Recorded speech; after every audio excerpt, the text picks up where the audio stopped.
When did you first grow curious about the paranormal? Dare you dig deeper? You are listening to Hounds of Asher.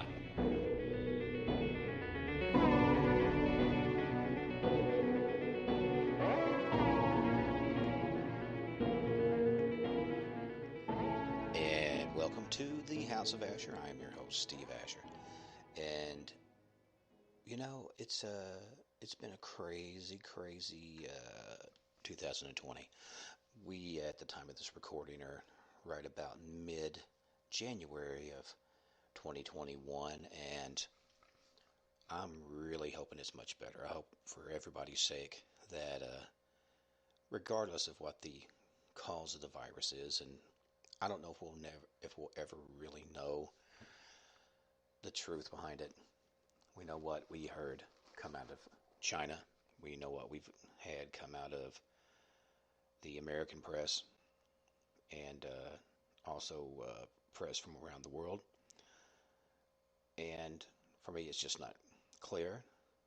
And again, maybe it's not a thing of where it comes from, but where it goes.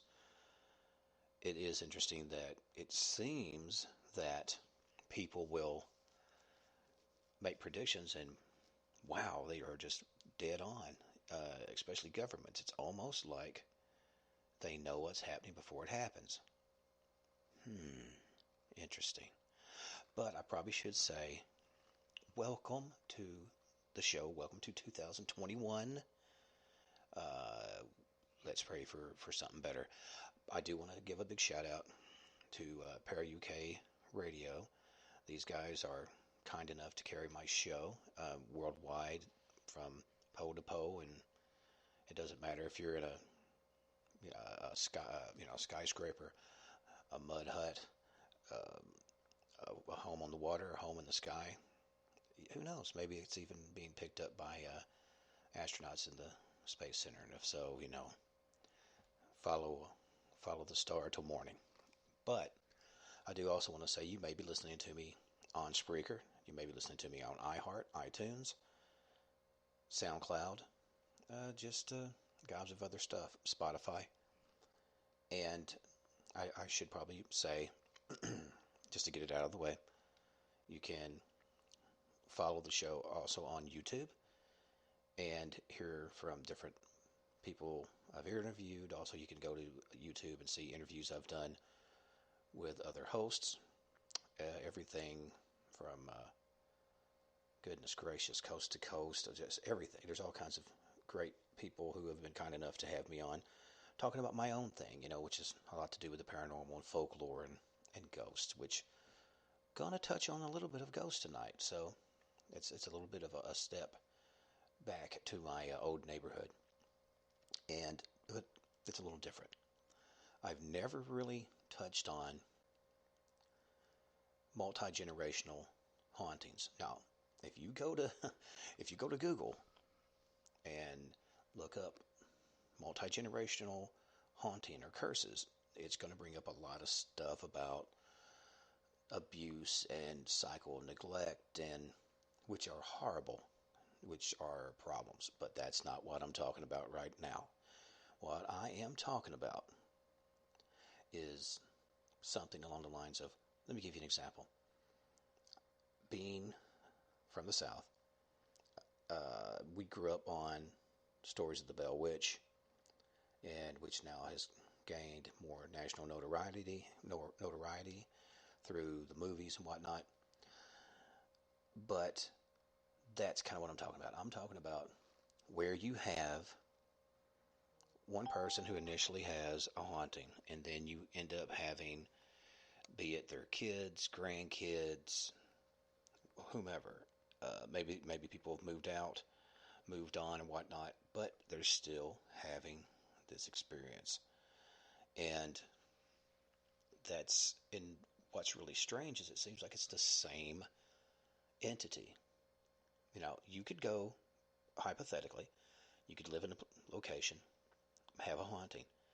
You and your kids move to another location and have a different haunting. It's still haunting activity, but it's maybe a different entity. Maybe it's a different looping type of haunting. Maybe, for whatever reason, it's a poltergeist haunting. Maybe you have a teenager, putting off lots and lots of brain chemicals and growth and all that, which is a lot of times people say that's what centers around paranormal activity. Adolescent kids, they have tons of energy, and sometimes apparently it manifests in this way. But I'm talking about you are dealing with whatever it is, a shadow that does the exact same thing, an entity that more or less keeps the same sort of form, the same sort of MO, modus operandi. It does the same thing, it does at the same time, and it makes the same sounds, the same smells, or whatever, for decades, maybe even hundreds of years. First of all, how does this affect the person or the family line? You can't grow up normal like this, and I use normal in air quotes because what is normal? But people who deal with hauntings, it is in its way a form of abuse if it's a darker entity. Now, this is not necessarily true of something that is stuck there. There's about as much as a victim of their situation as anybody, probably more so. But when you have these darker, malignant, malevolent, just not even human seeming energies, you'll know it. And it's hard to describe this to someone who's never really got a hold of something that's dark like that. Again, I've worked through a lot of different correction systems. I've seen really, really horrific qualities in humans, and the after effects of that, and that's pretty dark. But I'm talking something that is like it hits your heart like, oh God, it's so hard to describe it. It is, you have stepped completely out of anything rational. These things do not think, behave, act in any way human. And you're left usually spinning your wheels, don't know how to handle it. And generally it seems like these people get more demoralized because after a while they're like, you can't fight it. It is what it is. Oh, I can't keep a stable relationship because of the crazy stuff in my house or that follows me. Oh, the kids, they're having problems in school. They're not able to have normal relationships and friends over because stuff, slides across the room, or people's getting thrown, or people's getting scratched. All this. It's like whatever it is hell bent on shutting you down. And I've heard different theories. Some people said this may be the effects of maybe psychic vampirism. Maybe you are a target, and when I say witches or I say anything like that, I am not saying that people who practice Wicca or whatever are putting curses on anybody any more than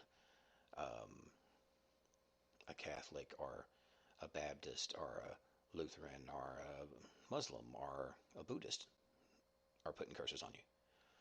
All I'm saying is this is the theories. You have that element, of course, that people's going to go, oh, well, you are cursed. This isn't a haunting. You're cursed. You hear this a lot, especially in the old world, and in isolated regions of anywhere. Appalachia is, not free of this kind of situation either. People forget that there are areas that are not, which are virtually unchanged from how they lived, or maybe their grandparents lived. It's just it's a land out of time. Take someone from the deep jungles of Peru, and take somebody from the middle of deep parts of Appalachian mountains and whatnot, and you drop them in a similar type of environment 1,000 miles away, they're not going to bat an eye and they're going to keep going.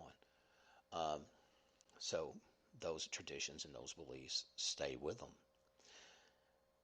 However, some people have went further than maybe it's a curse from a witch or a bruja or whatever you want to say. Some people say that this was brought upon themselves. Now, there was the belief, I don't know if you guys remember the story of the Elephant Man.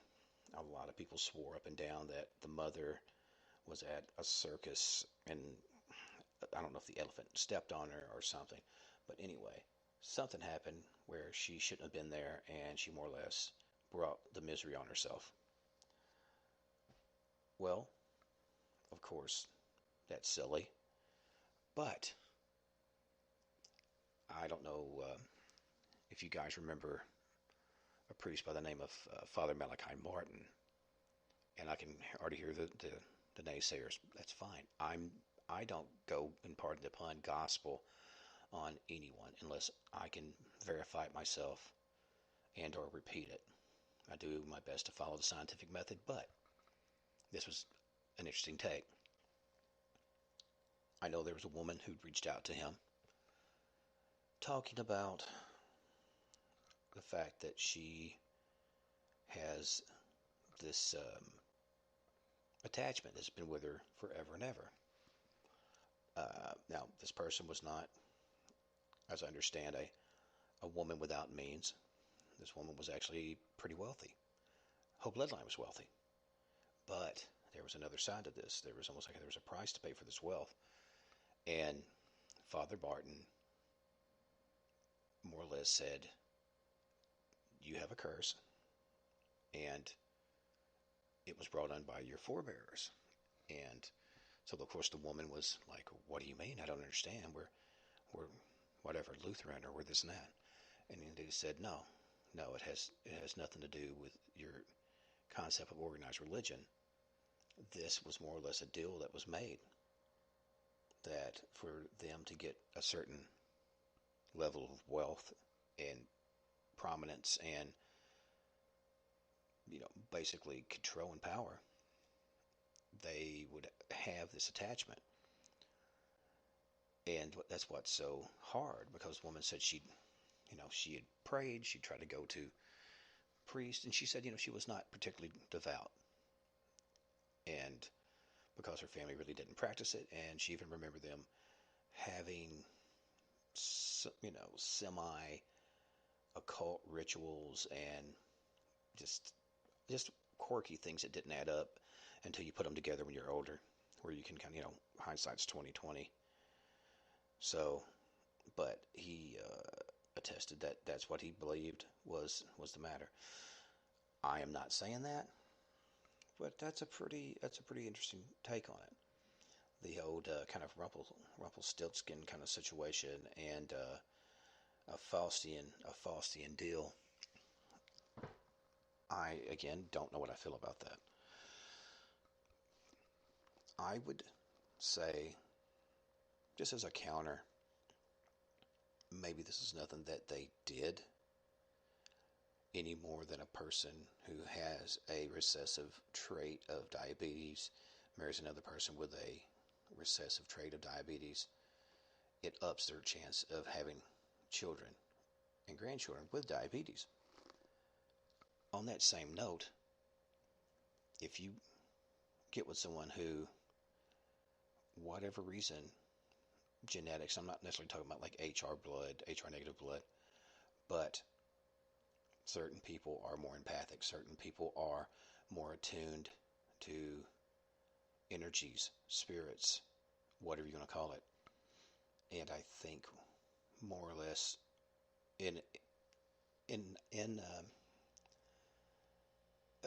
I'm sorry, I'm trying to find the right word. Without cause, without choice, they're basically building living, breathing ghost magnets. I've never heard anybody else talk about this. I'm probably the first one. But again, it all comes down to we're all electromagnetic machines.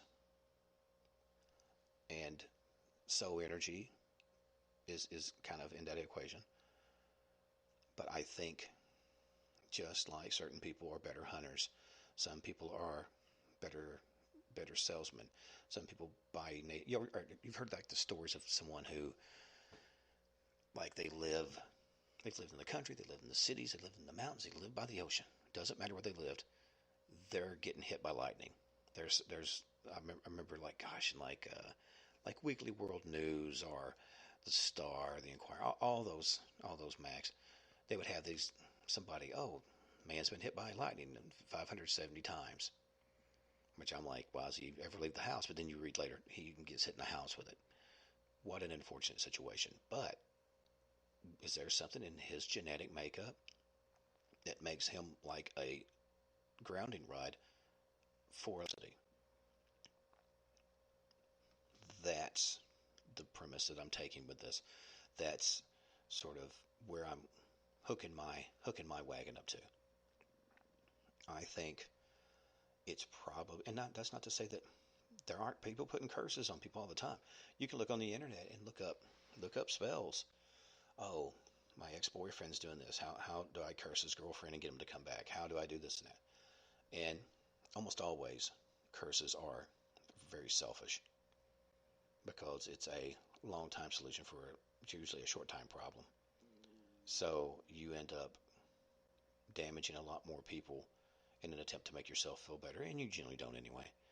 But yes, yes, curses in regards of the processes and the ritual to cast them exist. But I'm not saying that's what these are. Just like look at certain locations, the supposed Amityville hauntings, things like that. There are certain locations that seem to draw that, just like there's certain people that seem to draw that. And then when you take a person who has that kind of draw with a location, with an amped up bloodline, and especially if they are practitioners with limited education and they just walk in blind and just grab everything off the shelf, they don't know what they're putting together. I do believe in the spiritual. I do believe in the mystical. Even practicing Christians, the book of the Bible is full of mystical elements. People throwing canes and turning or staffs and turning them into snakes and all this. It's full of it, and it just depends on whose book you follow. But I found it really interesting that you seem to have certain people that have this attachment, be it someone sowed their bloodline into more or less slavery under a demonic force, or a person who just naturally steps in it every time in the paranormal meaning. So I really can't nail down what happens in this.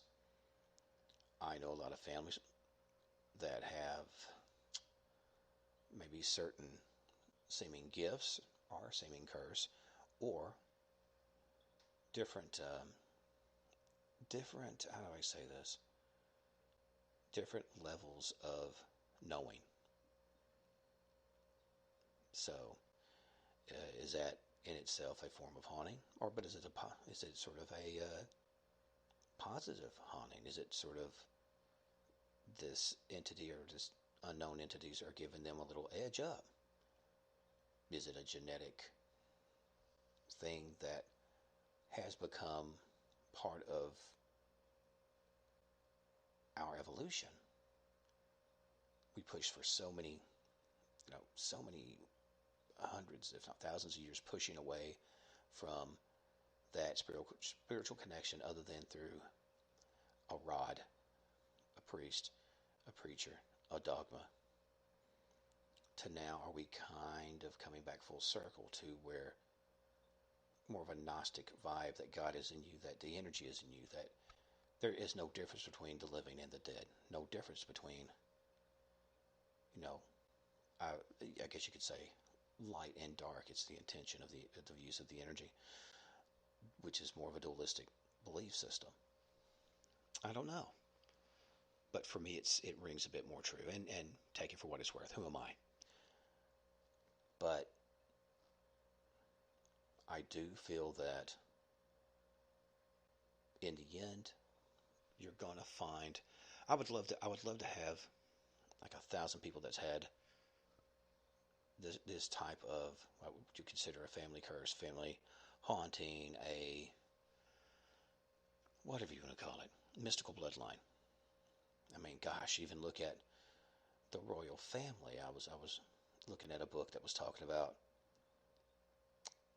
Prince Charles. It was talking about about his connection to Vlad the Impaler, and also having these sort of mystical connections. But you see some who do very well that have massive plots of land and coffers full of gold and all that. But there's always a price. There's always some misery. There's always some loss. There's always a price.